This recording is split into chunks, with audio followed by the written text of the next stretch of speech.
여러분 안녕하세요. 핫설입니다. 의리의 좋아요 한번 부탁드려요. 그런 말이 있죠. 주디가 보살이다. 말한 대로 이루게 된 그런 글쓴이 데리고 왔습니다. 그럼 봅시다. 제목. 성질 날 때마다 애 보는 앞에서 욕도 하고 이혼 협박도 오지게 했었는데요. 저 진짜 이혼당하게 생겼습니다. 제발 저희 남편 마음 좀 돌려주세요. 원지. 마음 돌아선 남편 마음 돌릴 수 있을까요? 저희는 결혼한 지 만으로 3년 된 부부이고 글 쓰는 저는 아내입니다. 이왕이면 여성보다는 저희 남편과 똑같은 남성분들의 조언 부탁드려요. 저희 남편은 늘 그랬습니다. 우리가 부부임에도 개인 시간과 더불어 본인의 삶을 매우 중요시하는 사람이고 동시에 사랑하는 감정 표현 같은 게 거의 없는 편이었어요. 예를 들어서 제가 제왕절개하고 이틀째 되던 날 남편이 케어를 잘못해서 너무 아파가지고 짜증을 크게 냈는데요.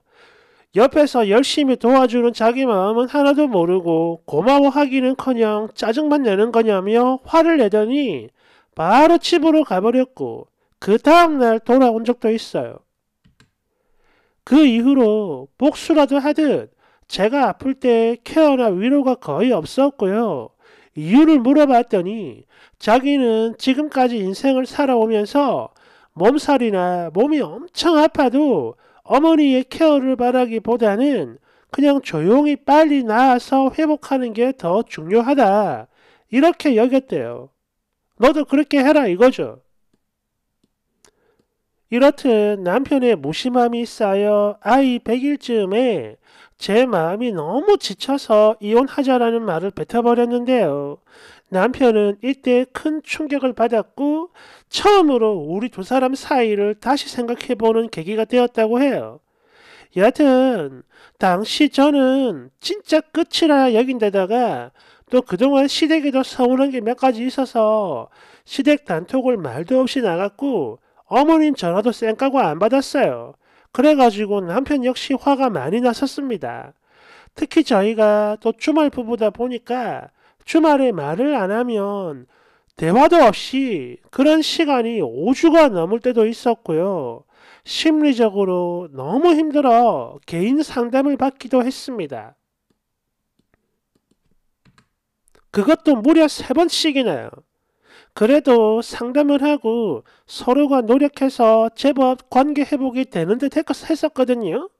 그런데 반년 뒤에 육아를 하다가 또 다툼이 생겼고 다시 한번 이혼 이야기가 나오게 됐는데 맞아요. 이때도 제가 먼저 말한 거예요. 그놈의 서운함 때문에 이혼하자고 했죠. 게다가 이 무렵 엎친 데 덮친 격으로 저희 친정 동생과 시아버지 생일 사건이 있었는데요. 결과적으로 원만하게 풀긴 했어요. 근데 당시 저희 시아버지 분노가 어마어마했었고 이 사건을 부부 상담 때 이야기했더니 상담사가 남편은 저를 비난할 게 전혀 없다고 말을 했을 정도로 시댁의 일방적인 입장으로 사건이 커진 거예요. 한마디로 제 잘못은 없다 이거죠. 그런데도 남편은 제가 자기 부모한테 잘하지 못했음에 화가 났었고 이혼 이야기가 오가던 중에 이걸로 또 불을 지핀 거예요. 그러다 나중에 또 육아를 하다 의견 충돌이 생겼고 당연히 싸움도 커졌죠. 그리고 이번엔 제가 아니라 남편이 이혼 이야기를 꺼냈는데 그럼에도 저는 또 참고 마지막으로 부부 상담을 받아보자고 했어요. 우리끼린 도저히 해결이 안 되니까 상담이라도 받아보자. 그렇게 해서라도 우리 서로를 좀 알아가 보자. 이랬더니 남편도 그래, 그래, 이게 마지막 노력이야. 이러면서 같이 상담을 받았고 다시 한번 관계가 개선되고 반년 정도는 잘 지냈거든요. 그러다가 바로 지난주였죠. 남편이 결혼 생활 내내 월급을 속이고 뒷돈을 몰래 챙긴 걸 제가 우연히 알게 됐어요. 당연히 엄청난 충격을 받았죠. 안 그러겠어요? 다 그렇죠. 남편이 저보다 기본 연봉이 높고 회사도 크다 보니까 당연히 외적인 활동도 많은 거겠지 싶어서 뭐 출장비나 기타 여비 터치는 안 하겠다고 제가 미리 말을 했거든요. 그런데도 기어코 그런 여비는 없다며 월급이 전부라고 하더니 매년 500만 원씩 뒷돈으로 챙기며 지 혼자 여유롭게 지내왔던 거였어요. 저는 용돈 30으로 너무 부족해서 재택근무로 보수입을 벌며 아등바등 지냈는데 그랬던 제 모습을 생각하니까 너무 억울하고 용돈을 25만 원에서 30으로 올릴 때도 자기는 더 들어오는 돈 없다고 한사코 부인하더니 결국 이런 배신을 해왔던 거예요. 3년 동안. 그렇게 저는 이번 사건으로 믿음과 신뢰가 바닥을 쳤고 지난 시간 나한테 돈에 인색했던 남편이 떠올랐는데 그게 단순히 제 감정이 이상해서 느낀 게 아니라 진짜 이기적으로 자기만 생각하는 것 같다는 생각이 들더라고요. 그래서 결국 못 참고 네 번째 이혼을 말하게 됐습니다. 그런데도 남편은 사과를 하긴커녕 왜 허락도 없이 그걸 봤냐며 괘씸해서 용서가 안 된다고 하네요. 아니 공용 컴퓨터 바탕화면에 떡하니 있으니까 본 거지 뭘 몰래 봐. 보니까 평소 자기 파일 같은 거 정리도 하고 삭제도 하고 그랬던 것 같은데 이번엔 그걸 깜빡했었나 봐요. 여하튼 제가 또 이혼 이야기를 꺼냈고 그럼에도 화가 안 풀리고 그래가지고 시댁에도 이 사건을 이야기하고 그래서 또 남편이랑 목소리가 높아지다가 제가요 애 보는 앞에서 이런 신발 미친놈이 뭐라는 거야 졸라 어이없네 지금 나한테 뭐라고 씨부름거리는 건데 이렇게 막말을 좀 했었고 그러자 남편은 우리끼리 일을 안 풀고 어른들에게 이 사실을 알리는 것과 애 보는 앞에서 욕한 거 이거는 용서가 안 된다며 더는 같이 못 살겠대요. 제가요 평소에 애 앞에서 욕 같은 거 절대 안 하고 사는데요.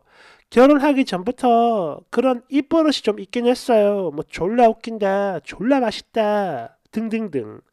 한 두어 달에 한 번꼴로 이런 말들이 툭툭 튀어나왔는데 그럴 때마다 남편이 지적을 많이 했었거든요. 남편이 집안 일을 밖에다 말하는 거랑 또 욕의 정도를 떠나서 그런 걸 하는 것 자체를 엄청 싫어하긴 합니다. 혐오하죠. 뭐 대충 이렇게 저랑 남편 입장 모두 쓰긴 했는데 남자분들 입장에서 큰 싸움 때마다 예를 들어 1년에 한 번 꼴이죠. 시댁에 이야기하고 또 이런 큰 사건 때 아이가 앞에 있는데도 욕을 하는 아내와 여태까지 여러 번 이혼 이야기가 오갔고 거기다 상담 등 할 수 있는 모든 노력을 다 한 상태인데도 여전히 같은 문제로 싸우는 관계에서 이혼을 굳게 결심한 남편 마음 돌아올 수 있을까요? 어찌됐든 저는요, 부부라 해도 사람마다 다른 거고, 뭐 바람이나 도박이나 이런 패가망신끝만 아니면 그래도 아이가 있으니까 고비 때 아무리 힘들어도 노력해가지고 넘어가야 한다고 보는데요. 남편은 그게 아닌 것 같아요. 아니, 화가 날 때마다 이혼이란 말이 툭 튀어나오는 그런 잘못된 입버릇이 결국 모든 상황을 이렇게 만들어버린 것 같긴 해요. 아니. 사실 저도 지금 배신감에 화가 나지만 이혼을 강행하려는 사람의 마음을 돌리는 게 우선이거든요. 그래서 이렇게 여러분들께 진심 어린 조언을 구하는 거예요. 남편 마음 좀 돌려주세요. 댓글 1번. 아니, 벌써 4번씩이나 이혼 소리를 뱉으면서 계속 안 하고 있는 이유가 도대체 뭔가요? 협박용이야? 그게 먹힐 성격이 아닌 거 글만 봐도 바로 알겠구만. 그냥 여기서 깔끔하게 이혼하는 게 나을 수도 있겠어요. 2번. 그래서요. 왜 돌리고 싶은데요? 뭐 돈이 필요해서? 아니면 애 아빠가 필요해서? 이혼하고 따로 살아도 애한테는 네가 엄마고 네 남편은 아빠예요. 이혼 이야기할 때 진짜 할 생각은 없었다 이건가요? 아플 때 간호도 안 해주고 거짓말하고 저렇게 냉정한 사람이랑 왜 더 살고 싶은데요? 이해가 안 되네. 애 앞에서 욕하고 일 터질 때마다 시가에 이야기하고 님도 잘한 건 하나도 없지만 네 남편처럼 매정한 사람이랑 평생을 할 수 있겠냐고요. 평생 이해하고 참을 자신 없으면 그 대신 화병이 오지게 올라오겠죠? 그냥 이혼하고 각자 사는 것도 괜찮으니까 생각을 해봐요. 3번. 같은 여자가 봐도 그쪽 남편 편을 들 수밖에 없겠는데 어디 가서 이렇게 입으로 목 털고 다니지 마세요. 4번. 사람의 말에는 무게라는 게 있어야 합니다.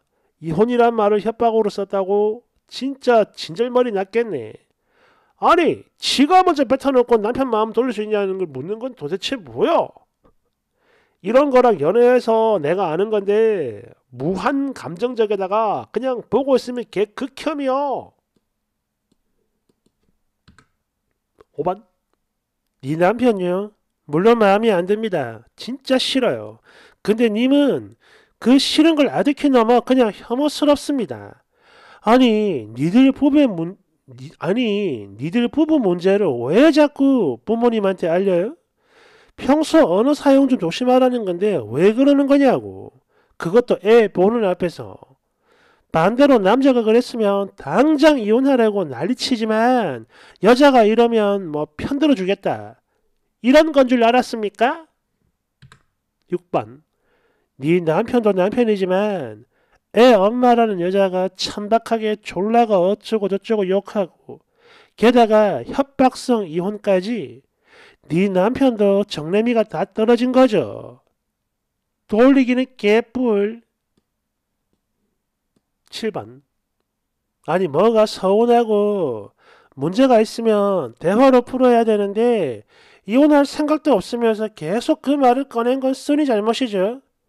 그리고 애까지 있는 부부가 좀 싸웠다고 양가 어른들한테 이야기하는 거 이건 성숙하지 못한 거야. 아니 혹시 너 연애할 때도 툭하면 헤어지자 이런 말하고 다녔나요? 보니까 네 남편은 완전히 마음이 뜬 것 같은데 그냥 끝났으니까 이제는 양육권이는 어떻게 할지 고민하세요. 8번. 아니 지도 안 고치면서 남편 마음이 바뀌길 바라는 거 이게 맞냐고. 아줌마 너는 무슨 노력을 했는데요? 예? 9번. 이혼하자. 이 말은 마지막 최후의 카드로 쓰는 말이죠. 쓰니는 본인을 지킬 수 있는 마지막 카드를 날렸고 어차피 무슨 짓을 해도 조금 징징댈 뿐 이혼도 못할 개멍청한 여자라는 걸 이미 들킨 겁니다. 그렇기에 지금은 마음을 돌릴 방법이 아예 없다는 거죠. 진짜로 이혼을 하든지 아니면 뭐 참고 살든지 둘 중에 하나지 뭐. 10번. 아니 이혼이 무슨 어린애들 장난도 아니고 걸핏하면 이혼하자 말하는 건 쓰니 너고 무슨 일이 있을 때 웬만하면 당사자와 먼저 대화로 풀고 그랬어야지. 뭐만 하면 이혼하자 소리에 부모님한테 다 일러 바친다고? 나라도 정 털려서 같이 살기 싫을 것 같아요. 거기다 엄마라는 여자가 애 보는 앞에서 욕까지 여러 번 했다면 양육권 싸움에서도 매우 불리하지. 그냥 면접 교섭권이나 받고 그렇게 지내는 게 나을 거야. 끌끌끌끌. 아마 다들 비슷한 생각을 하실 것 같아요. 여기 나오는 남편 참 그지 같습니다. 그죠? 마음에 드는 게 하나도 없어요. 근데 그거를 이 혓바닥 하나가 뒤집어 버린 겁니다. 편을 안 들어주잖아요. 주디가 보살이라고. 그럼 왜 말을 그렇게 쉽게 하나? 에휴. 아무튼 뭐 어쩌겠어요. 네가 알아서 해야지. 감사합니다.